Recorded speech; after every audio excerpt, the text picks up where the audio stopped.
Prihodnji teden bodo po slovenskih srednjih šolah potekali informativni dnevi, v okviru katerih se bodo šole predstavile bodočim dijakom.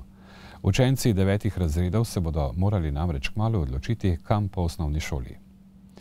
Da bi bila ta odločitev lažja, so na drugi osnovni šoli v Slovenski Bistrici tudi letos pripravili sejem poklicev, na katerem so se tokrat predstavljali deficitarni poklici. Pa poglejmo, kaj bi otroci radi postali. Ko bom velik, bom arheolog in izkopaval izjemne kosti. Jaz bi pa rad postal pilot, zato ker lahko različne tovore voziš. Vodič, pa predšolska vzgoja otroke, pa tako naprej. Frizer tudi, pa bi delal frizure. Arhitekt, ker bi rad risal načrte za hiše.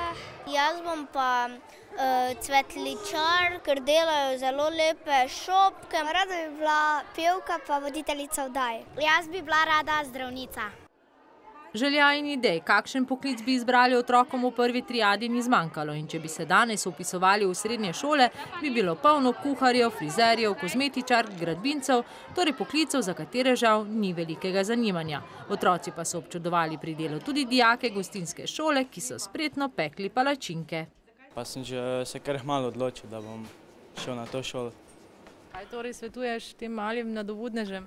Ja, da ne vem, naj vztrajajo, kar si želijo. Predvsem jim svetujemo, da delajo tisto delo, ki jih res veseli.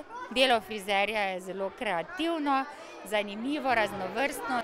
Tudi Sergej Mlakar je bil nekoč pred odločitvijo, kaj postati. Danes opravlja svoj sanjski poklic. Trenutno sem kapitan na poslovnem reaktivnem letalu Cessna Citation Excel. Avioni so bazirani v glavnem pretežno Ukrajina, Kijevo in pa Rusija, Moskva, in od tam letimo potem po celi Evropi in Severni Afriki.